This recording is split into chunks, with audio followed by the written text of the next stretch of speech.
นางอนัตตาวิปัสสนาภาวนาหาหันยอดธรรมอนัตตา2 ชั่วโมงเต็มก่อนนี้นางปฏิบัติกุกรรมในเขาพร้อมกันไว้สาเยตนา3 เจ้าก่อนพุทธังที่พุทธาเจ้านั้นผู้เจมีเฮาคาไว้คาออกสาธุธรรมังที่ธรรมานาตาเจ้านั้นผู้เจมีเฮาคาไว้คาออกสังฆังยาริยาแปดเจ้านั้นผู้เจมีเฮาคาไว้คาออกต่อสืบกาเฮาติเลยดูคันธาเปิงดีพระตราสังขากรอิมาหังอัตตาภาวังพุทธัสสะปาริจาสามิกาติอันธาพาเปิงพี่แยมในดูตันพุทธาเจ้าเฮาออกอิมาหังอัตตาภาวังธรรมัสสะปาริจาสามิกาติอันธาพาเปิงพี่แยมในดูตันธรรมะเจ้าเฮาออกอิมาหังอัตตาภาวังสังคัสสะปาริจาสามิกาติอันธาพาเปิงพี่แยมในดูตันอาริยสังขารเจ้าเฮาออกต่อสิกว่าเฮาก็อ่อนกันเนาะผู้หลวงที่ปุญญาก็ปันโตอริยเจ้ากุเจ้าก่อนอริยเจ้ากุเจ้าค่ะในยามเมื่อไหร่ก็ดีอันข้าวอ่ำหูเสเลตั้งกามลงสามเปิงไหลวนพิษไหลลาพิษไหลเหตุพินมาเจอนานแค้นดอปดปล่อยวางความบันขาวเขาอย่าให้เป็นอันตรายลงอันเหตุตามาโผนิปานันสกันติคโนมโนกัมมังวสีกัมมังกายกัมมังแสมมุเรวนพิศลาปิตัวเอพิมาติอาริยะเจ้าภูเจ้าสวรรค์พ้นความไม่ถินไม่ใช่นำกองการนั้นขินในยามในจึงข้าวก็บินเสียสมมาเขาปวุนทีวิสิตาธรรมะตังโดอาริยะเจ้าเขาภูเจ้าสวรรค์พ้นความไม่ถินไม่ใช่นำกองการนั้นขินในยามในจึงสังวาเจ้าเขาภูเจ้าภูบายกิเขาภูก็ภูคนแสมมุเรวนพิศลาปิตัวเอพิมาติตนตัวสาวตั้งหลังนั่นในสังพยามโยนั่นในสังในก็ภูสังเป็นอันตรายเหตุมรรคผลนิพพานเจ้าไหวใส่ให้ทัศนานสีภาวตระปันยาได้เป็นอันตรายให้จำมาผลนิพพานตอนนี้กว่าวันตามเมื่อตาเฮจงกันอาหันทุกข้าทุกข้าเป็นอนัตตาเยาเดียวอนัตตาตาเปอัตตาที่วิจิกิสาเกลียสานั่นเลยมดสิ่งเก่งหายกว่าในภาวะสัตว์ในอังแผงมันคือเลยห้าไหวผลยันห้าขามปุยนิพพานก็เย็นขันภัยสกรรมหลวยตาเนาะสาธุในวันเหมือนในเกาะในก็เฮาดีไรมาสับแรงหลองจังตื้อกำไล่ไว้วางใจไล่การวิปัสสนาในอนัตตาวิปัสสนานั่นในก็อ่อนตั้งสุดในก็คือเขานังคาไก่กุดขากว่าทับต่างขาซ้ายก็ได้นั้นในก็ขาซ้ายนั่นเอาทับต่างขากว่าทับต่างขาซ้ายนั่นก็ต่างเรื่อง2 คอนก็ได้ก็ไหลมันเจ็บก็เพราะเอาในก็เอามือ2 คอนต่างทักเพราะเอาในไว้ตัวเขาซื่อเขาอย่าไปเคียงป้นนะเยาก็อย่าไปหย่อนย่านป้นนะเพราะเคียงป้นนะเนี่ยมันจะให้เขากันสั่นในพอเขาย่านตัวนะเนี่ยก็ ทำจังให้เฮารับเหงาเฮานอนได้ต้องว่าอย่าไปเคียงป่นอย่าไปหย่อนย่านป่นกับกายเลยการไว้วางตัววางใจเฮาเพราะอย่างนี้ก็คือเฮารับหูเนื้อเปิดหูยานปิญญาพอมือเข้าใจดีเอาอิดสร้างคือกำน้ำรับตาเนื้อเปิดตายานปิญญาอยากตัวดีมันนอวิญญาณขาดใจเดียนมันพูดปอกเกิดขึ้นเป็นมานั่นอันใด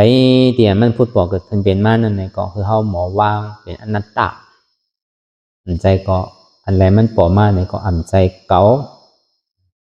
วนลองเปินก็อ่ำมีเปินวนลองเขานั่นก็อ่ำมีเขา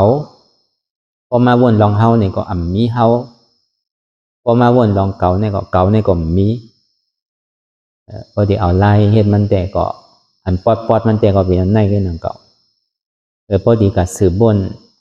สีของสีเขียวสีขาวสีลำสีแดงเนี่ยมันดียาวอ่ะดิ้งๆล่ะเตียนเฮาวนอยู่พ่องย่ามเดียวเนี่ยมันเป็นรองเปิน5มันเป็นรองเขา5มันเป็นรองเฮา5มันจะเป็นรองเก่า5อันว่านั้นล็อกไหลล็อกนั่นก็คือเฮาพอพาว่างได้เปิดห้องว่าอัตตานอกเลยอัตตานในน่ะอัตตานอกนั้นมันเป็นเปินเป็นเขาเป็นเฮาเนี่ยห้องว่าอัตตาตั้งนอกอัตตาตั้งในเนี่ยซ้ำเป็นเก่านั่นตีเต้มันเนี่ยมันโหลหันเก่าไว้หนังเก่า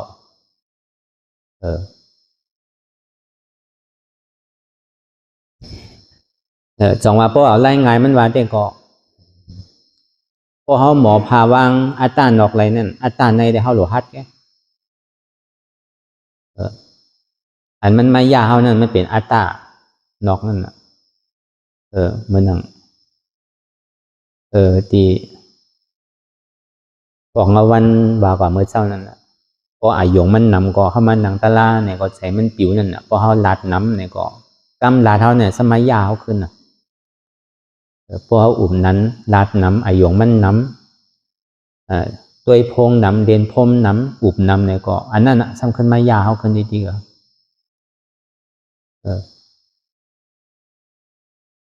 นั่นน่ะอัตตานอกเลยมันดีกว่าอัตตานอกนั้นตอนหนังพุทธะคัมภราเปลี่ยนเจ้าเนี่ยตาดีภาวะอัตตานอกไรนั้นในข้าวตั้งหัวเสียสังขายไว้เช่นกำพาก็เบอร์ทางละก็เบอร์เป็นพุทธะ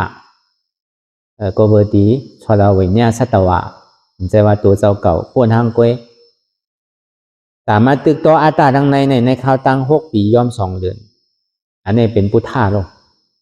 เขาแต่ก็ยุ่มยำว่าก็ไหนก็นั่นก็ติ่มชุดต้องเป็นพระล่าหนังเก่ากันเขาว่า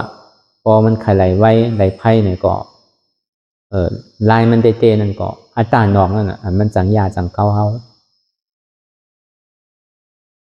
มังปอวนกว่าพอมันมีขอบมีแดนกระจวนเขาเฮ็ดไว้นั่นก็เบิ่งละต้องว่าเขาดีเลยทิ้งใจทิ้งศพทิ้งโตก็เบอร์ว่าใจเฮาวนดีซบเฮาลาดดีเอาตัวเฮาเฮ็ดดีเอาในซึ่งมันก็เฮ็ดให้เฮาอกพุ่นโกพุ่นเหมือนตัวเฮาเนี่ยมันจืดปอดขาวใสนั่นน่ะเฮาที่แลมาปอดสุกสีโทก็เบอร์ว่าศีลศีลาเฮาเฮ็ดอยู่พ่องยามเดี๋ยวนี้มันใจเป็นศีลศีลาธรรมละก็เบอร์ว่ามันเป็นศีลศีลากึกจอมปิ่งยาเพราะว่ามันเป็นศีลศีลาหลอกๆลายๆเนี่ยมันมีปิญญาเนี่ยอันนั้นมันเป็นธรรมละโดยการในซ้ำกึกจอมปิญญาก็เบอร์นั้นศีลศีลาเนี่ยมันดีให้ถือเฮาโตใส่เหมือนน้ำพอศีลเฮาหลีศีลเฮาแมดเฮาพิษศีลในซึ่งในมันเหมือนน้ำมันใสไว้ก็ในปึงอิงศีลอันหนึ่งอันเดียวก็มันไปเย้าเตอมันซ้ำดีเลยมีสมาธิจอมนะเขามันนั่งมาเหลียวเนี่ยสมาวายามะสมาสติสมาธิแห่งตาดีให้เธอเกิดสมาธิอันนิ่มไรนั่นดีเลยปึงอิงแห่งวิริยะเลยแห่งสติและแห่งสมาธิเพราะว่าน้ำใสเอาในซึ่งตัวเขาก็นิ่มใจเขาก็นิ่มมากเพราะตัวนิ่มใจนิ่มมาเอาในยานปียานในเหตุการณ์กำเหลียว เพราะว่ามันเหตุการณ์อย่างนี้นำมันมีสังหลายตัวมันมีป่าหลายตัวมันมีสังพองในเฮาหันได้ดีๆจังว่าสินใสใจนิ่มยานเกิดแต่ที่เฮ็ดให้เฮาตัวใสใจใสนั่นเนี่ยก็ที่ได้มีศีลที่ได้มีศีลศีลแต่ที่เฮ็ดให้เฮาตัวนิ่มใสนิ่มนั่นเนี่ยก็หนึ่งเฮาที่ได้มีหลองตั้งยังอันมีอธิษฐานอันนี้มันปาจอมสมาวายามะอธิษฐานก็ว่าตั้งคัดใจก็ว่าในข่าวตั้งเปลี่ยนเฮาสืบยางตั้งกว่าในข่าวตั้ง2 ชั่วโมงลุ่มๆเนี่ยเปลี่ยนหือก็ยาวมันใครหับแหลมหับใครเป็นอาตามอนัตตาในเสตาเนี่ยก็ก้อยกะพอเฮานั่งยาวก็เฮาก็อย่าไปเพิ่นนั่นแกพอเฮากว่าที่เดียวเนี่ยมันนั่งคือแต่ไรอย่าไปเจือกมันขาดเพราะเป็นนั้นมาเนี่ยก็มันก็กลายนิ่มมากจงว่าแห่งสัมมาวายามะแห่งสมาสติอันว่านั้นคือเฮาตื่นหู้ตัวไว้อยู่เฉยๆอันเฮาวนตั้งหลังตั้งนายอยู่นั่นมันใจเป็นสติมันกว่ากาวากาเป็นมีขอบมีแหลมเนาะนั่นน่ะมันห้องเป็นสติสมาธิอันว่านั้นเหมือนเฮามานั่งมาเดียวนั่นนะคือมันปกติมันคือไว้เฮานั่งคาไก่กุดนั่นน่ะมันใจว่าคนยิ่งในนั่งไหลใจมีคนใจไงนั่งไหลคาไก่กุดมีคนใจไงต่างสูงไหลคนยิ่งในต่างไหลโยมันพิษโยมใจอันลำลองมันได้มันหนูหันตุกข้าไว้หนูหันเจ็บไว้พอเฮานั่งธรรมะละนั่งโยโย่เนี่ยมันนานหันนั่นน่ะก็เบิ่นนั่นน่ะสมาธินั่นคือเฮาตั้งมันไว้อ่ำสั่นค่อนโยกย้ายค่ายนึงว่ะมันจึงดินนิ่มไรวะเนี่ยตัวก็นิ่มใจก็นิ่มมากก็ในพอตัวนิ่มใสนิ่มมายาวในถึงสมาธิที่อันว่านั่นมันจึงดีหันดีเพราะมันนี่เหมือนเฮาจ้ามสั่นค่อนหัวตัววิดกว่าวิดมาสั่นกะสั่นมาเนี่ยเหมือนเฮาขี่ก้าที่สิ่งเกเรสังพอมันกัดตกลุกตกอุงในก็มันสั่นคอนเอาลูกใจก็เขาสั่นหัวเขาตัวเนี่ยหันก้อหนึ่งเป็น2 ก้อหัน2 ก้อเป็น4 ก้อแปลว่าน่ะมันหันดีๆนะแต่ดีให้เธอเกิดสมาธิที่นั่นในก็มันตีแรงนิ่มอธิษฐานของเขานั่นอย่าไปรู้แต่พอมันนิ่มมายาวสมาธิที่นั่นมันจะดีหันดีๆเหมือนหนังตุ้มไม่มาวางไว้2 หน้าเขาเพราะสมาธิมันหมานมายาวในก็มันมาวางไว้อยู่2 หน้าเขานั่นก็ในสัมมาสังกัปปะเสมือนหนังพันมีดก็ว่าเหมือนหนังกวานก็ว่าเพราะว่ามาวางไว้2 หน้าเนี่ยพอเขาตัดกำไรเขาพัดกำไรก็เตอกำนั้นจงว่าเพราะว่ามันกับกายไปลองปีญาศีลสมาธิมันผาซ้อมกันนั่นเนี่ยมันจะดีคืนเป็นแห้งอันใหญ่ๆไม่แหละจึงที่เกิดคือมีแห้งสมาธิที่ลองตั้งหันในมันดิมานเกิดขึ้นมาลองตั้งวนนั้นมันก็ดิมานเกิดขึ้นมาอย่างนี้ก็มันวนกำไหลเตอกำนั่นอันมันหันอยู่ก็มันเตออันมันเตออยู่นั่นก็มันหันเหมือนเขาแยกพันมีกับพันพื้นนั่นก็เพื่อเขาหันพื้นเนี่ยก็เอาพันมีพันพอพันยังก็เตอพอพันดิกเตอดิกก็กำนึงสุดมาก็พื้นนั่นก็มันก็งากแปดเหมือนเท่ากับคูดหักมันนั่นคูดหักไม่นั่น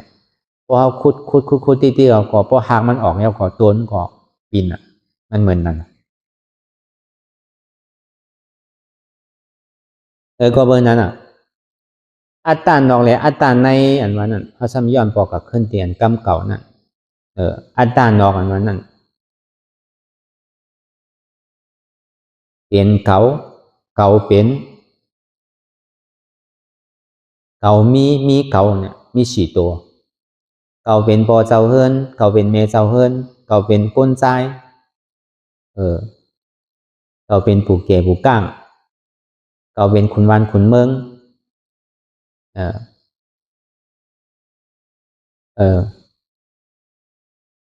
เขาเป็นขุนโลกกำพาเขาเป็นขุนเดินขุนล้าวเขาเป็นขุนผีขุนช้างพุ่น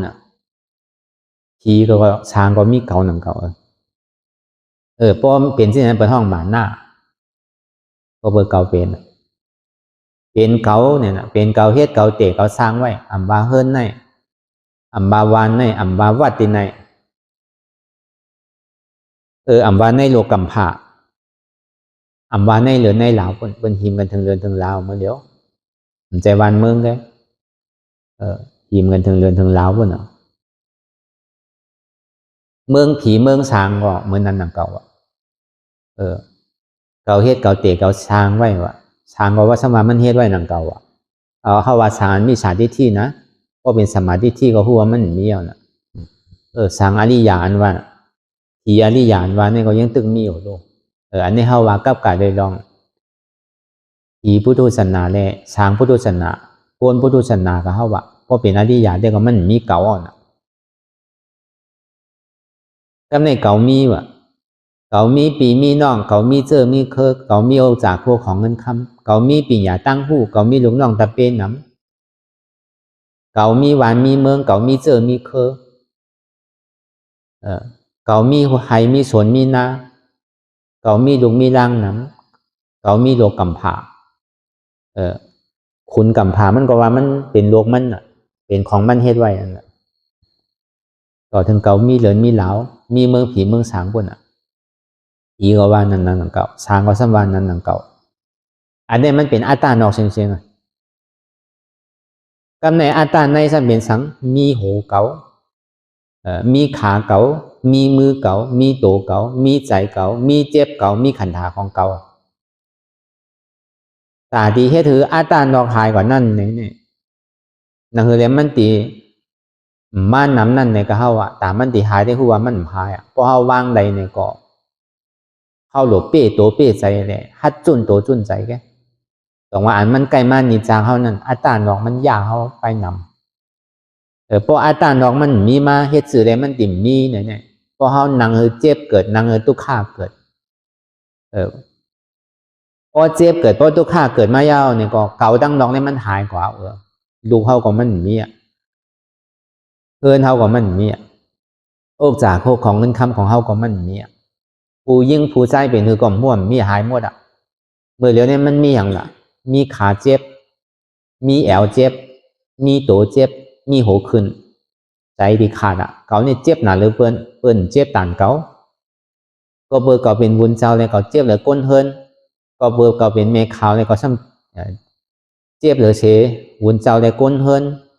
ก็สมัครก็เบอร์เก่าเป็นก้นเฮินเนี่ยก็ทำเจ็บหรือเสวุ้นเจ้าเลยเมฆาวก็เบอร์เก่าเป็นก้นใจเนี่ยก็เจ็บหรือก้นยิงเขาก็เบอร์เก่าเป็นก้นยิงก็ซ้ำเจ็บหรือก้นใจเขาก็อะไรก็ย่อมชอบเหมือนกันหนังเก่าเจ็บเหมือนกันอันนี้มันเป็นอัตตาทางในเตียนเฮาถ้าพูดอะไรกันเดียวเชี่ยจัดละโหลไปขิงไปข้าวไปย่ามไปปีไปเหลือนมันถึงหันกำไหลกำนั่นเพราะมันหนังมันก็เปิดอันเท่าไรถ่อมไรยินอันเท่าไรรอดไรห่อนั่นเท่ารอดก็รอดหลอกหลายๆกันเท่าถ่อมตั้งไส้ออกตั้งกากันเท่าเอาเข้าใจลองจ่าที่จ่าลาแผดที่มากันนั่นพอเอาเข้าใจได้มันใครอยู่กำเดียวในโลกาเนี่ยใครมันป้นในจัดในกำเดียวพอเข้าใจเด็ดๆก็เบอร์มันเป็นกองทุกข้าหลวงโลกพระราเป็นสวรรค์เนี่ยอีกใครไรให้ยังลองตั้งเกิดนั่นพวกใครไรตั้งเกิดก็พูดว่าตีตายไงมันดีมีอาโจสั่งละผมจมหับตอนวันเกิดก็บอกว่าผมจมหับตอนวันตายวันเกิดปีไรปีนั่นเนี่ยมันใจหนุ่มมากกว่าวันเท่ากว่าวันบอกว่าผมจมหับตอนวันตายว่ะจังว่าพอเขามาหันเจี๊ยบหันก้นหันคืนนั่นมันมีอายุอาศัยมันมีเล็กมีหนุ่มมันมีผู้ยิ่งผู้ใจมันหันอะไรกูก็พอมันหนังเนี่ยพอมันหันเจี๊ยบดูเขามีตีไหลโอ้เขามีตีไหลเฮิร์นเขามีตีไหลเนี่ยหายหมดเงินคำมีกือกล่อมห่วมต้องเอา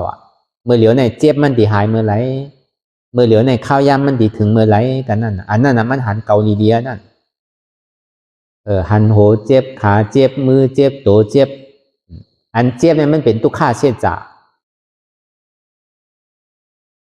อันยุ่งว่ามันมีโหมีขามีมือมีโตนั่นเป็นตัวสมุทัยเชี่ยจ่าเป็นอจองทุกข้ากันเดียวนั่นอันเจ็บเนี่ยเป็นอโจทุกข้าอันโหขามือโตนั่นเป็นอจองทุกข้าเพราะหันยาวก่อมันมาตีโหก็มีโหมาตีโตก็มีโตมาตีขาก็มีขามาตีแอวก็มีแอวมาตีโกนก็มีโกนอนัตตาใจโหเก่าใจขาเก่าเฮ้ยที่ไหนก่อนที่ก็อะไรอยู่มันใจว่าหลุดเลยหู้อย่างนั้น เมื่อหนังพ่อมันหนังกำไหลมันก็เจ็บไว้ที่ขาก็เปิดสังในเจ็บก็เปิดเฮามีรองตั้งอยู่มามีขาในส่วนนี้มีเจ็บอ่ะเพราะมันมีขาก็มันมีเจ็บอ่ะต้องว่าอ่ำใจขาเกาอ่ำเป็นเกาอ่ำใจของเกาเนี่ยก็ไล่อยู่ป้อมป่องแจงแรงใจอนัตตาก็อันนำใจเกาว่ามันก็เป็นอนัตตากับออโตมิติกมันก็จำดิ่มหูว่าอนัตตาเนี่ยเป็นเธอหลับจำดิ่มป่องป่องก็ดินป่องก็ดีป่องอนัตตาเนี่ยก็ว่าอนัตตาก็ไล่ป่องอนัตตาเนี่ยก็มีโหพอมันเจ็บโหก็เจ็บขาก็อ่ำมีขาก็เจ็บแอวก็อ่ำมีแอวอ่ำใจแอวเกาเฮ็ดที่ไหนก็ที่ก็ไล่หนังเกาคือเขาหัดจุนอัตตาตั้งในนั่นน่ะก็ในพอมันเจ็บมาใจบ่ใครขาดอ่ะใครมีรู้เจ็บใจบ่ดิปุติขาดอ่ะที่ตายนางทลาตันในตันเด้อแหละเจ็บพอตันในแหละสม่ำคือกันพื้นเนี่ยที่ตายที่ขาดที่ปุติใจนั่นตายก็ปล่อยมันตายอ่ะไว้ใจที่นั่นน่ะมันตายนางเก่าพอเฮาก็ตายต่างเสื้อต่างร้องไงมันบ่แค่มือกินเหล้าตายว่ะพอรวดฮอก้าเนี่ยก็โตคอยตายว่ะแต่อยู่ในปอยในลามเนี่ยเป็นซ้ำดื้อพันกันดื้อแผมกันในตายว่ะอันนี้มันมิเฉลีอีทุกเขาว่ามันนางอันทุกตะลาเนี่ยพอตายเนี่ยยังดีลีก่อนอ่ะไว้ใจที่ไหนเขามานางที่วัดเนี่ยก็ที่ว่ามีบุญเจ้าพอที่มีบุญเจ้าเฮ็ดปันเฮาอยู่เฮาติ่มป้ออะไรไม่หนังเก่าเป็นดีเผาปันเฮาเป็นดีเฮ็ดปันเฮาก็หนังเก่าไว้ใจที่ไหนผู้ว่าเกิดมากกว่าที่ตายไว้เนาะเหตุการณ์ตะล่าเลยตายเนี่ยมันลีพอคนตายก็เป็นขุนผีนางผีอ่ะพออาตาตายก็หัวตั้งดีเป็นอริยะ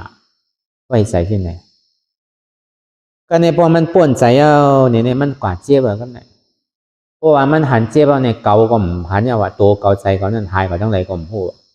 หมินตั้งออกก็เจ็บหมินตั้งโตก็เจ็บหมินตั้งห้องก็เจ็บหมินตั้งจ้านก็เจ็บซ้ำดีได้จุ่นเจ็บทั้งกำต้องว่าอันมันจุ่นหยาบเลยเปิ้นตั้งเสียงเนี่ยเป็นตัวเฮาอันมันจุ่นหยาบเลยตัวเฮานั้นซ้ำเป็นใจเฮาอันมันจุ่นหยาบเลยใจเฮาซ้ำเป็นเจ็บเฮาด้วยการมันไขมาดีไรก็เย้ามันมาดีตัวก็คือจุ่นตัววางคือเป็นอนัตตามันมาเรียนเหลที่ใจเนี่ยก็คือจุ่นใจวางคือเป็นอนัตตามันมาตีเจ็บเนี่ยก็คือจุ่นเจ็บพอเป็นที่ไหนเนี่ยมันง่ายน่ะพอเฮาใกล้เฮ็ดใกล้วนใกล้หันอยู่ที่ไหนติ๊งๆเนี่ยอายงเฮาใจเฮาเนี่ยมันกว่าตั้งหลายมันมาที่ในเสียงของอานุรอมมาอย่างเนี่ยมันดีเกิดมาเหมือนนั้นพอหัดจุนอะไรเนี่ยพอมันเกิดมาเหมือนนั้นยาวเนี่ยมันดีเข้ามาตาเป็นอัตตาที่วิจิกิจฉาเนี่ยมันดีขาดโตกว่าตั้งหลังเปิงหลวงมันเฮามาจ้างด้วยกรรมตะลานั่นเนี่ยก็ในกามอค่านั่นน่ะเฮาหลกคำปนได้ในอัตตาที่ได้วิจิกิจฉานั่นต้องว่าอันเฮามานางตะลากันนั่นเลยก็คือเขาฮัดจุนโตคือเขาฮัดจุนใจคือเขาฮัดจุนเจ็บคือไรก็ในขันธาหาเปิงเป็นอนัตตาโน่นในสัมเป็นสังก็เปิดตั้งหลังปนมาในเขาหยุ่มว่าเป็นอัตตาในอนัตตาและขนาดสุติพุทธาคัมพราเป็นเจ้าห่อไว้ก็เปิดมันเป็นอันลำลองดิเตลก็เบิ่งละพระเป็นเจ้าห่อเป็นหาวันทัดกันเนาะย่ำเป็นนั่นเนี่ยก็เป็นศาสมาเขาเจ้าปุถีวิจิตรธรรมานั้นมันเจ้าก็ไหลเห็นมาหลายผ่ายหลายไปกำเนิดสุดมาเนี่ยก็ซ้ำขึ้นมาวนเปลี่ยนมันเจ้าไหลเห็นปริยัติมาแหละจุนลองตั้งเจ้าเก่าเตียนในยามเฮ็ดมาเนี่ยจึงที่มาวนคนตัวเมื่อพระเป็นเจ้าห่อตะลานั่นห่ออันใดอ่อนตั้งเมื่อเดือน8มนนั่นเนี่ยก็เยื่องสู้ถึงผีเขาสางเขาไปน้ำโกนในก่อป่องทะลาก่อนนึงก็เป็นเจ้ากอรัญญานั่นกำในถึงเมื่อเดือน8ลอง1คำต่อถึง5คำนั้นพระเป็นเจ้าในเยื่องสู้ถึงเจ้าปัญจวัคคีย์5เจ้าก็เพิ่มมันเป็นตราปรมัตถ์เป็นตราเป็นร่อนเป็นแกนมันก็ในหนึ่งเขาพอดีป่องแจ้งแรงใจในยุคนำขันธาเป็นอนัตตานั่นมันสำดุกตีไหลมากพระเป็นเจ้าห่อไว้ซื่อนั่นแหละอันในก็คำขึ้นวันทน2ในเนี่ยก็คือเขาพอป่องแจ้งแรงใจยุคเป็น3วิญญาณเป็นสังเวทนาเป็นสันสัญญาเป็นสังสังขารเป็นสังเนี่ยก็คือเขาพอป่องแจ้งแรงใจก็เพื่อเขามีลองตั้งอยู่พิดไว้ว่าดูป้าขันธานี่จะดูป้าขันธาสุขาดูป้าขันธาอัตตาอันนี้เขามีลองตั้งหันพิดไว้ใช่ไหมวิญญาณขันธานี่จะวิญญาณขันธาสุขาวิญญาณขันธาอัตตา เวทนานาขันธานิจาเวทนานาขันธาสุขเวทนานาขันธาอัตตาสัญญานาขันธานิจาสัญญานาขันธาสุขสัญญานาขันธาอัตตาสังขารนาขันธานิจาสังขารนาขันธาสุขสังขารนาขันธาอัตตาอันนี้เขามีลองตั้งหยุ่มพิดไว้ที่ไหนวะเขาหยุ่มย้ำว่าขันธาห้าเปิ้งอันที่เขานั่งออกมาเลี้ยวเนี่ยตัวเขาอันวันนั้นน่ะยุกอันวันนั้นดูป้าขันธาอันวันนั้นเขาหยุ่มว่ามันกึมว่ะพระเป็นสาวามันกึมเตะว่าตัวดีๆลูกแค่อย่างมันซ้ำเท่ากูมือกูวันน่ะมันซ้ำหนุ่มใบเสียๆละเพราะมันกึมเตะแค่อย่างมันดีเป็นย่อกาตั้งเจ็บตั้งไหมยังเพราะว่ามันเป็นตัวของเขาเต้เนี่ยคือมันหนุ่มอยู่มันอายุ14-15เฉยๆคือมันทางลีมันกันเซ็งๆอย่าเป็นมันมีทางใจปีมีแอกมีปีมียอมสังคือมันเก่งเปียงกันเซ็งๆก็เบอร์มันเป็นไรนะพระเป็นเจ้าสังดีว่าก็เบอร์เขามีลองตั้งอยู่ว่ามันเป็นไรนั่นน่ะในตัวเขาเนี่ยเขาถามว่ามันคือเขาถามว่ามันเป็นสุขะเขาถามว่าเขาไปอะไรสุขะเนี่ยป้อมอยู่ดีมาเป็นใจเป็นเนื้อมาเนี่ยก็เขาก็หายาหากับป้อจอดป้อเจยาป้อจอดป้อเจก็หายบอกชาวบุญเป็นก็ซ้ำเป็นหลังเก่าป้อเป็นหมอยาเนี่ยมันหายเนี่ยก็เป็นก่อมไตบอกก็เนี่ยเขามาวนตัวที่นั่นเพราะว่ามันเป็นสุขาเต้เพราะมันเป็นอัตตาเต้ในสื่อเฮียงเขาอู้เปิงอะไรล่ะตัวเขาเนี่ยอันนี้เขามีลองตั้งอยู่มาตัวเขาเนี่ยมันคือเป็นสุขะเป็นอมตะใจเขาก็เหมือนนั้นหลังเก่าว่ะเขาอยู่มามันกึมเขาอยู่มามันเป็นสุขะเขาอยู่มามันเป็นอัตตะเวทนาเขานั่นก็หนังนั้นหนังเก่าอันทุกข้านี่เขาอยู่ว่ามันปลายอะไรวะอันสุขะนี่เขาหาอะไรวะเขาถามว่ามันกึมเขาถามว่ามันเป็นสุขะเขาถามว่ามันเป็นอัตตาวะอันเตียนเขาต้องกึมไว้เสียนเขายามจื่อยามต้องไว้นั่นเลยก็เขาก็ถามว่าเตียนเขาวนเขาต้องอันเขาได้หันมาในใจดิ๊กๆอ่ะตึงหมันแมนตึงมันกึมหมดดิ๊กๆกันตึงเปลี่ยนสุขะตึงเปลี่ยนอัตตาดิ๊กๆกัน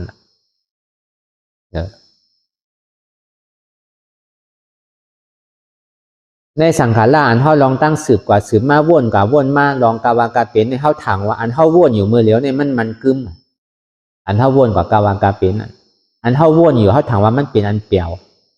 อันเขาวนอยู่ในเขาถางว่ามันมีตัวอันนี้มันเป็นลองตั้งหันพิษในขันธาหาเปิงอยู่มาเป็นนิจสุขะอัตตาในพระเป็นเจ้าก็ซ้ำแรงไว้ว่าเพราะว่ามันกึมในสิ่งอย่างมันดีเท่าให้อย่างมันซ้ำดีเปลี่ยนให้อย่างมันซ้ำดีตายลองตัวลองใจลองยุบนามขันธาเนี่ยตีเต้เนี่ยมันเป็นหือเนี่ยรูป้าขันธาอันนี้จ่าวิญญาณขันธาอันนี้จ่าเวทนาขันธาอันนี้จ่าสัญญาขันธาอันนี้จ่าสังขารขันธาอันนี้จ่ารูป้าขันธาทุกขาวิญญาณขันธาทุกขาเวทนาขันธาทุกขาสัญญาขันธาทุกขาสังขารขันธาทุกขาดูป้าขันธาอนัตตาวิญญาณขันธาอนัตตาเวทนาขันธาอนัตตาสัญญาขันธาอนัตตาสังขารขันธาอนัตตาอีเตขันธาหาเปิงนี่เป็นอนัตตาเนี่ยมันเป็นอนัตตาซื่อละพอเดี๋ยวในปรมาตวาเนี่ยแต่ก็พอมาอยากด้วยตั้งแต่สิโกต่อไปตินอันมันหมันเมียนซื่อใจเดี๋ยวเป็นตั้งเสียงนั้นพอเขานางเย้าเนี่ยคือหันเจ็บนั่นน่ะอันที่มันเจ็บแกนต้องตอดเนตรชานสันไว้คมไตอัตตาสัมมาเป็นหัวเกาขาเกามือเกาโตเกาอันนี้มันเป็นรองอัตตาอันคือเขาป้อป่องแจงเลี้ยงใจว่ามันใจหัวเกาใจขาเกาใจมือเกาใจโตเกามันเป็นอนัตตาป่องว่ารูป้าขันธาอนัตตาลายเดียนเขาเห็นอยู่เมื่อเดียวเนี่ยวิญญาณขันธาอนัตตาใจเตียนเท่าหู้อยู่อัตตาสมาเป็นใจเกาเจ็บเกาเจ็บใจเกาเจ็บใจเกาเสียบใจเกาแก้นน่ะใจเกาตีพูดตีขาดอัตตาสมาเป็นใจมันอนัตตาสมามันใจเฮาเนี่ยเพราะมันเป็นใจเฮาโดดสั่งมันไหลลงอย่างมันสัมตีมีลองตั้งขันใจมีลองตั้งขี่ใจอย่างน่ะก็เพื่อมันใจเฮานั่นน่ะเฮาจะดิ่มอุปเปิงพองมันไหลมันใจเกามันเป็นอนัตตาอันเฮาว่นเสื่อนั้นในห้องว่าวิญญาณขันธาอนัตตาเวทนาขันธาอนัตตาอัตตาสัมมา ทุกข์ที่มันพูดบอกเกิดขึ้นเป็นมานั่นอัตตาในกูสุขที่มันพูดบอกเกิดขึ้นเป็นมานั่นอัตตาซ้ำโจมอุเบกขาที่มันพูดบอกเกิดขึ้นเป็นมานั่นอัตตาสำคัญ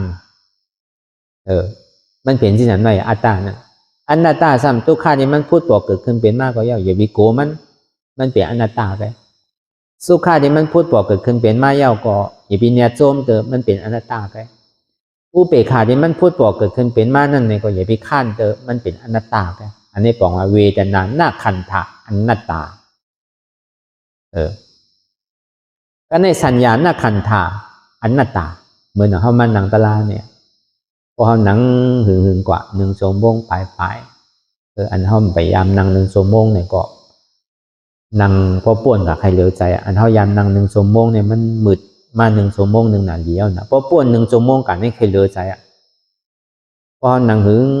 งกว่ามันก็เจ็บไว้ที่ปลายตีน5เจ็บไว้ที่โกน5เจ็บไว้ที่หัวเข่า5เจ็บไว้ที่เอ็น5ที่ใดที่หนึ่งนั่นน่ะ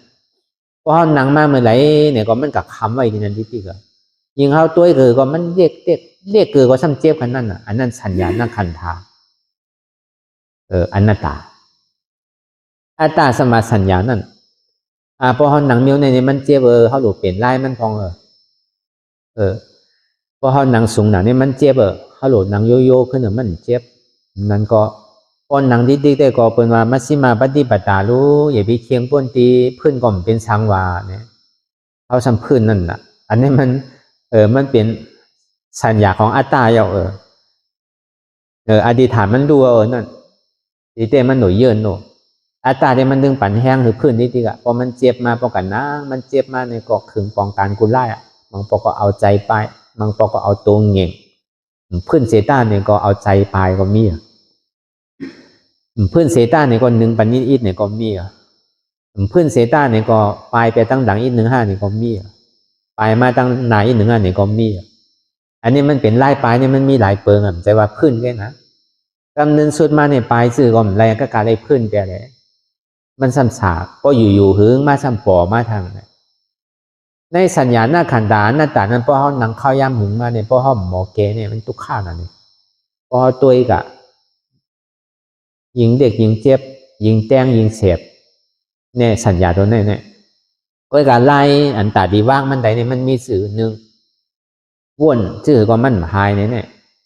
วนสื่อก็สืบกว่าไรอันวันนั้นพอมันยิงเด็กมันยิงเจ็บเหมือนหนังเข็มมันแต้งในห้าพูดอยู่ก็เป็นนั้นเนี่ยมาดีร่มถอยใสเอาสติเข้ามาอยู่ดีร่มถอยใสที่ผู้หลังเท่านั้นย่าก็เอาอนัตตากับตัดจอมดังตัดเตียนเจ็บที่มันปอดนั่นเพราะมันไล่ล่าเนี่ยก็ปล่อยว่างกำหนึ่ง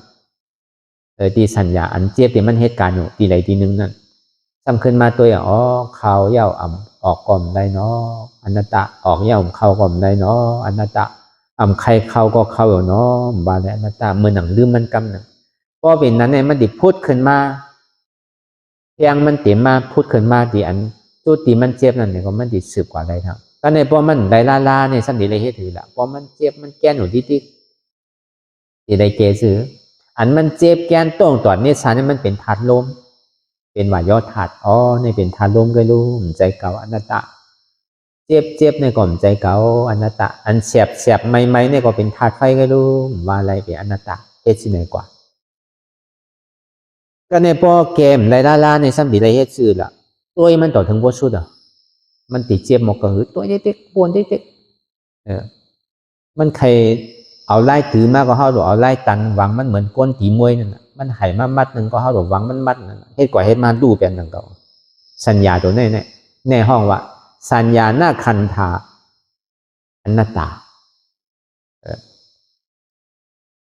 ดีเต้ในสัญญาเนี่ยก็มันคือมันเป็นทุกข์ข้าวอย่างก็ก็เฮาพันถึงห้ามพันสภาวะที่มันคือมันเตียนมันเจ็บอยู่นี่ก็มันก็ดึงเป็นทุกข้าวเพราะตัวเขาก่อนดีๆเนี่ยมันใจว่ามีเจ็บอันเดียวด้วยบางปองมีเจ็บมีเสียบบางปองมีไม่มีห้อนลองตั้งสืบเป็นสืบรู้นั่นมันนึงเป็นอนิจจาของมันอันมันเจ็บเยื่นไรคานอกคานใจนั่นมันก็เป็นทุกข้าวอนัตตานี่ก็ว่างว่ามันเป็นเก่าตัวไหนเตียนมันต้องอยู่พอยามเดี๋ยวในก็มันเป็นอนัตตารู้เนี่ยอันไล่ตาดีก็ออกสัญญาณขันธาอนัตตาสังขารนาขันธาอนัตตา ก็ในสังขารนาขันธาเนี่ยพอมันกับพอจอดถึงที่สังขารนาขันธาเอานี้ซึ่งในสัญญานาขันสังขารนาขันธาไปวนในอันหนึ่งสัญญานาสังขารนาขันธาเตียนมันสืบเป็นสืบรู้ในอันหนึ่งมีสองอันบางปอกในปอมันหนังเนี่ยพอเขาวนกับกาวากาเปลี่ยนในบางปอก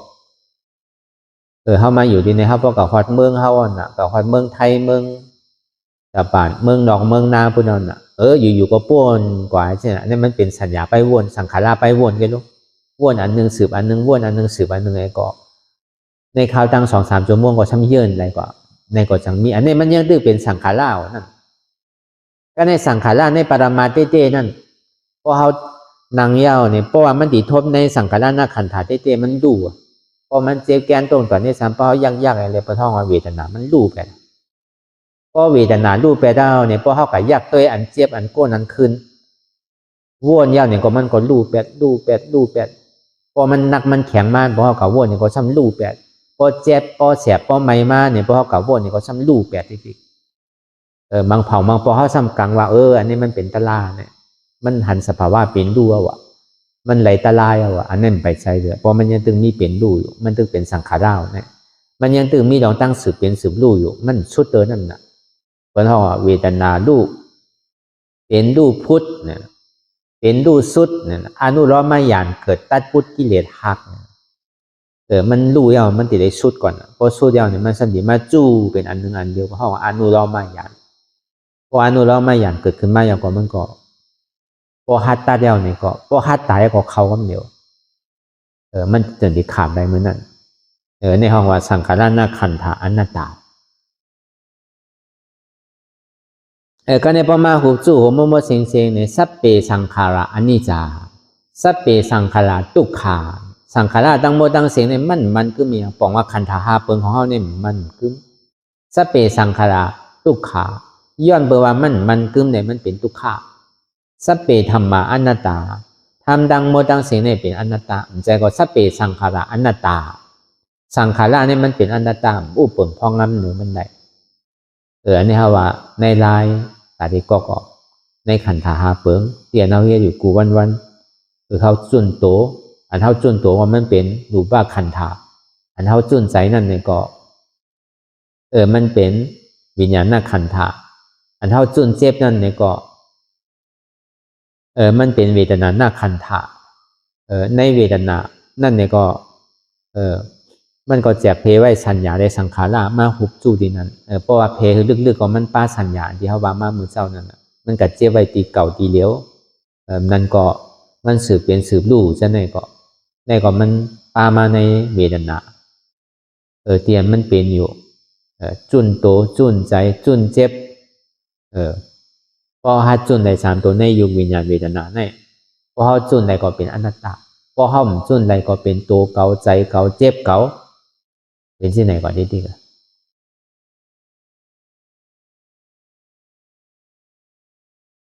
ก็เป็นนั่นน่ะใจหันนั้นมันเป็นยุคใจหู้นั้นมันเป็นวิญญาณใจหับนั้นเป็นเวทนาใจเตียนมันต้องเจ็บกว่านั้นเป็นสัญญาใจเตียนมันแหลกลายค่ายกว่านั้นเป็นสังขารในขันธาเปิงเนี่ยมันเป็นอนัตตามันไขมันล็อกไล่ไหนก็เย้าพอมันยังตึงมีดองตั้งสืบเป็นสืบรู้เนี่ยเขาหลุดสืบให้การดิ๊กๆต่อถึงมันบอกกึดแปดลองตั้งสืบเป็นสืบรู้นั่นมันจึงที่เข้ากับที่เป็นนิจจาเข้ากับที่เป็นสันติสุขะเข้ากับเป็นอมตะธาตุมันมีอนิจจาก็นิจจาเนี่ยมีมันมีสุขะเนี่ยก็สุขะเนี่ยมีมันมีอนัตตาเนี่ยก็อมตะวันนี้มันมีก็เบอร์นั้นเขาเหตุการณ์พอยามเดี๋ยวนั้นพอเขาใครอ้วนอนิจจาเนี่ยก็เขาโหลเหตุถือหันนิจจาพอเขาใครป้นทุกข้าเนี่ยก็จะได้เหตุถือหันสันติสุขะเนี่ยพอเขาใครอ้วนสภาวะอนัตตาเนี่ยก็เขาจะได้เหตุถึงอมตะแต่จงมาเพราะมันเข้ากับที่ในนิจจาสันติสุขะอมตะนั่นเนี่ยก็มันวาไว้นามาดูปังอนิจจังพยาเถนะนิจังวัตานิปานังนามาดูปังทุกขังพยาเถนะสุขังวัตานิปานังนามาดูปังอนัตตาอสานกเถนะสานังวัตานิปานังนามาดูปังอนิจจัง ตัวเฮาได้ใจเฮาในมันคือพยาเถนะย้อนว่ามันคือในมันเป็นเพศภัยเดือดไม่เฮาแห้งแข็งน่ะนี่จังวัฏฏานิปานหนังเตียนมันคือในมีเป็นนิปานนามารูปังทุกขังก็เพื่อเฮามีตัวมีใจแหละมันจะได้เป็นทุกขะพยาเถนะมันเป็นเพศภัยเดือดไม่เฮาแห้งแข็งน่ะสุขขังวัฏฏานิปานหนังเตียนสุขาในมีเป็นนิปานนามารูปังอนัตตาอาสาและกเถนะพอเปิดตัวเลใจเฮาเนี่ยมันคือเป็นทุกขะผู้เปิงพองมันในเป็นอนัตตาอาสาและกเถนะมันมีร้อนมีแกนเหมือนหนังตุ้มกล้วยพอแกออกเนี่ยมันมีร้อนอ่ะมีแกนสังพอใส่ตั้งเหนือลงตั้งไตเหมือนบกไม้มีตาเหมือนหนังตุ้มกล้วยมีร้อนสาหลังวัฏฏานิปานหนังอันมีร้อนมีแกนในมีเป็นอย่างนั้นเป็นนี่ปานที่กระเดียนนั่นจอเปิ้นนั่นน่ะพอเฮาเฮ็ดสร้างตื้อกรรมกว่าที่เปิงลงมันเตเนี่ยก็อันเฮาเฮ็ดอยู่กูมือกูวันกูขิงกูข้าวยามนั่นคือเฮาหัดจุนโตจุนใสคือเฮาหัดจุนเจ็บอันมันง่ายหรือเปิ้นก็พอหนังกว่าอันลำลองมันเตเนี่ยก็เฮานั่งรับตายก็คือหันสั่งอ่ะที่เตพอมันก็คือหันเจ็บไว้นั่นเก่าอย่าไปปลายเจ็บพอหันเจ็บมันอย่างที่หันเก่าลูกพอมันหันเจ็บมันตึกหันเปิ้นอยู่น่ะบางพอเจ็บก็หันเปิ้นก็ยังตึกหันอยู่น่ะที่ว่าคือทั้งนั่งอยู่หึงอย่าปี1 ปีต้องเจียวถึงอนัตตานางเจ็บเกิดนางทุกข้าเกิดพอเจ็บเกิดมาทุกข้าเกิดมาเจ็บแกนต้องต่อเนสานเกิดขึ้นมาเนี่ยก็มั่นใจตัวเก่าเพราะมั่นใจตัวเก่ามันเป็นสังอะก็ต้องเป็นยุคทัดนั่นสัมเป็นหือมันสืบเป็นสืบรู้เรียกลายค่ายกว่าติ๊กเจ็บเหมือนว่านี่มันใจว่ามีเป็นคือเป็นศอกเป็นว่าเป็นลักเนี่ยเป็นสภาวะยุคทัดมั่นใจก็มันเป็นทางละเป็นสภาวะนามธาตุสัมเป็นหือเจ็บแกนต้องต่อเนสานสันไว้คมใจเนี่ยเป็นธาตุลมว่าอะไรอนัตตาเอาในเฮ็ดก็ไรนักเบาอ่อนแข็งเป็นธาตุดินว่าอะไรอนัตตาอันไม่อันกัดอันอุ่นอันหนาวเป็นธาตุไฟว่าอะไรอนัตตาจู่ตุนจับยายจึงหยอดเป็นดูดในเป็นธาตุน้ำว่าอะไรอนัตตาใจก่อนว่านี้มันมีเกาเจ็บเกาแสบเกาไม่เกาแก้นเกาก็มีเจ็บนั่นก็มันมีป้อมมีเจ็บมันเป็นเวทนาธาตุก็เบอร์ปึงอินทรีย์ยุคธาตุนามธาตุแล้วมันจะมีเกิดทุกข้าเวทนาห้องว่าเวทนาธาตุอันหมอจุนพาว่างตัวว่างใจว่างเจ็บนั่นโน้เป็นสังเป็นธรรมธาตุเอาธาตุตะลาอะไรก็ออก2 ว่าเขาไม่ให้การตะลานั่นเขาหรืออะไรมีธาตุตะลานั่นน่ะที่ได้มีปื้นขำธาตุตะลานั่นสัมเป็นสังละสัพเพธรรมะอนัตตาในห้องว่าธาตุตะลามันพูดบอกเกิดขึ้นมากำไรใดเนี่ยก็เขาก็เอาออกมาดีตัวก็เขาจุนตัวอะไรมาดีขาก็จุนขาอะไรอัตตาสัมมาเป็นโหเกาขาเกามือเกาโตเกาอนัตตาสัมมาใจโหเกาใจขาเกาใจมือเกาใจโตเกาอัตตาสัมมาเป็นใจเกาอนัตตาสัมมาใจเกาอัตตาสัมมาเป็นเจ็บเกาอนัตตาสัมมาใจเจ็บเกาอันเฮาหมอวนว่างว่ามันใจโหเกาขาเกามือเกาโตเกาใจเกาเจ็บกันเฮาว่าเป็นมรรคเสจนี่เป็นอนัตตาสมุทัยเสจเป็นอัตตามันก็มีขันในก็หนังเก่าพอหนังพอมันเจ็บมันโกนมันขืนมันเมยมาเนี่ยก็พอลายเห็นมันเตะพอลายสุกยุงพอมีอายงพอลายจามผ่านสังพอลายว่นอย่างน้ำเนี่ยก็หันอยู่ผู้อยู่อย่าก็ยอมหับวางเป็นอนัตตาหันเจ็บผู้เจ็บหับเจ็บวางเจ็บเป็นอนัตตาหันทุกขาผู้ทุกขาอันหันนั่นเป็นยุคอันผู้ทุกขานั่นเป็นวิญญาณอันห้าเอาทุกขานั่นเป็นเวทนาอันวางทุกขานั่นเป็นธรรมะมันก็เป็นเสจาตราสีเปิงหนังเก่าหันอยู่ผู้อยู่ยอมห้าวางเป็นอนัตตา2 ว่าเข้าใกล้วาสีนั่นน่ะมันโดหันสังอะมันโดหันเจ็บนั่นน่ะเป็นตรามันโดหูสังอะโดหูเจ็บนั่นน่ะเป็นตรามันโดเอาหับสังอะโดหับเจ็บน้ำนั่นน่ะเจ็บนั่นน่ะเป็นตรามันโดวางเจ็บไรนั่นน่ะออกมาก็เลยหันเจ็บก็เลยหันทุกข้าก็นั่นหันตราก็เลยหูเจ็บก็เลยหูทุกข้าก็นั่นหูหลงตราก็เลยหับเจ็บก็นั่นก็เลยหับทุกข้าก็นั่นหับเอาตรา ก็ไหลว่างเหตุเจ็บเหตุทุกข้าอะไรนั่นเนี่ยก็มันตีไหลตะลามันตีถึงกว่าตีตะลายก็ตีทมยาพาราพอมันหันอยู่หู้อยู่ย่อมภาพเย้าเนี่ยก็ตัดเหตุทางเราอจองมันตกพุทขัดกว่าเย้าเนี่ยก็มันจะดีหยุ่มย้ำพุทธาคำราเป็นเจ้าถึงตีหยุ่มย้ำคอสั่งกำสอนของพุทธาคำราเป็นเจ้ามันจึงตีหยุ่มย้ำดุคักพุทธาคำราเป็นเจ้ามันจึงดีไหวกาคันเนเฉาชุมาเนี่ย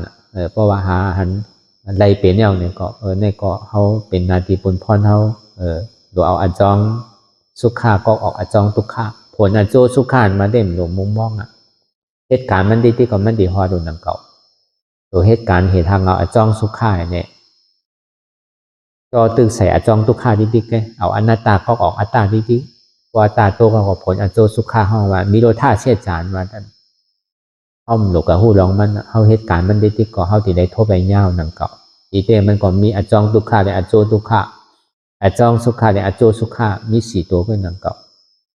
เชี่ยจัตรา4เปิงนั่นอันเท่ามันนางหันเจ็บก็เป็นทุกขาเชี่ยจ่าผู้อจองเจ็บนั่นก็เป็นสมุทัยเชี่ยจ่าเอาอจองเจ็บออกแล้วนั่นก็เป็นมรรคเชี่ยจ่า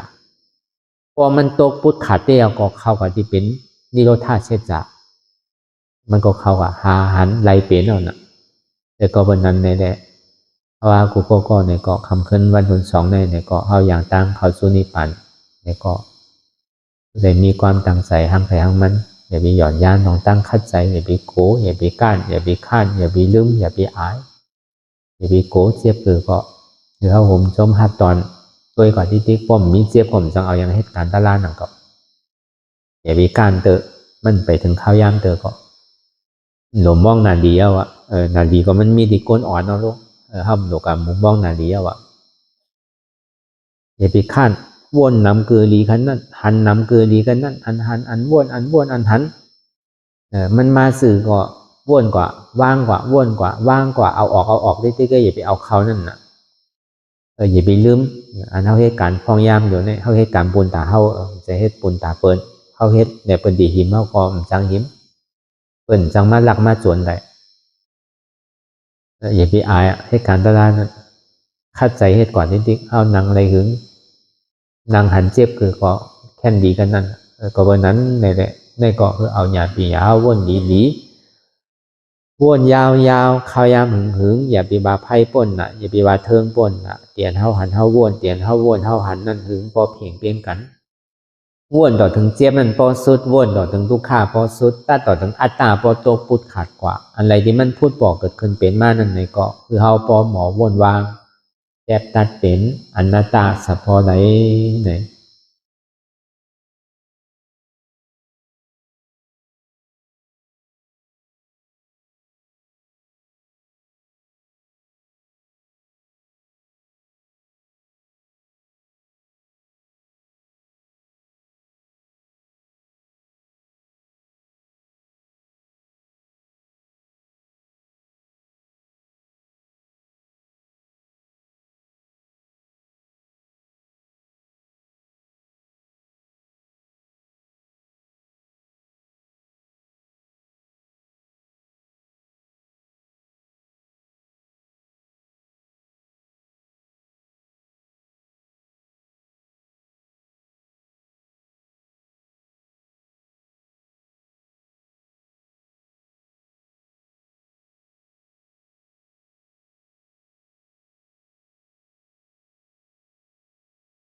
ลองตั้งอันเป็นอยู่กุเซอกุยา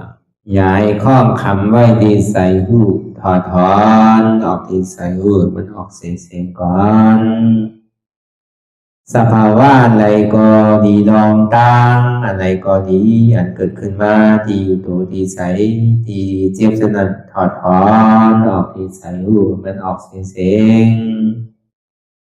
สภาวะยุทธาสีเปิงสนั่นเจ็บเทียนโตกอดเนตสั่นไหวโคมไต่ไม่กัดอ่อนแข็งสู้ตุนทรัพยายจึงอยากเป็นดูสภาวะยุทธาสีเปิงสนั่นตีหนังทานกว่าผู้ทรัพย์ตีอัตตากว่ายึดว่ามีโตมีใสมีเจ็บสนั่นเอาบ่วางเป็นอนัตตาไหลลองแสนพ่องบิวอยู่อันเฮาว่นลึกว่นเลยอยู่เป็นเดิมเป็นลาวอยู่ซึ่งในสังเอาถอดถอนออกตีใส่หูมันออกเสียงก่อนยอมกึดยอมออกยอมลงอันเฮ็ดให้เฮายินดียินให้เสื่อมอารมณ์เสื่อมถึงใสถึงคอไว้ตีมันยืดไว้ตีมันเป็นทุกขานั้นควรปล่อยวางออกที่ใส่หูมันออกเสียงก่อนลองเสื้อเป็นทุกข้าเลยลองย้อนถึงใสหลายๆอย่างมันเกิดขึ้นมาตีตัวตีใสตีเจียบสนั่นควรวางย่อเสียงก่อนก่อยค่ายย้ายลายหนึ่งพื้น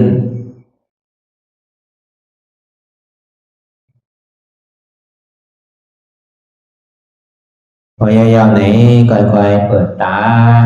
มืนตาลอยได้เป็นการปฏิบัติธรรมโคตรอายธรรมอันเกิดขึ้นที่โตที่ใสที่เจ็บอันนั้นโคนหาเหตุหาเงาพระจองทุกขันนั้นต่อสิ่งการในเฮาที่ได้ส่งเมตตาถึงวิเนยสัตวะตั้งหมดตั้งสิ่งก่อนอิดาเมบุญยังอาสวะคายังนิบานังวาหอตุมาปุญญาภากังสเปสัตตาสัมมาลาภันตุอีตังเมปุญญัง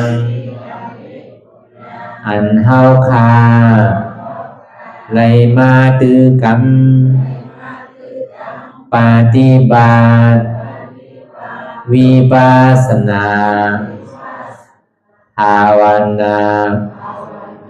หาอันยอดธรรมอนัตตาในอาสวะคายังเป็นอันถาสัพตัดเปนาสวะสีเปิงเสียวแลนิพพานังตีนิพพานันขอดูให้ถึงเสกัมติคามาปุญญาภากังพรดีอันคามานังวิปัสสนาภาวนาทรงยืนปันสเปสัตตานังเอวปอเมสลาญาติกาดึงเค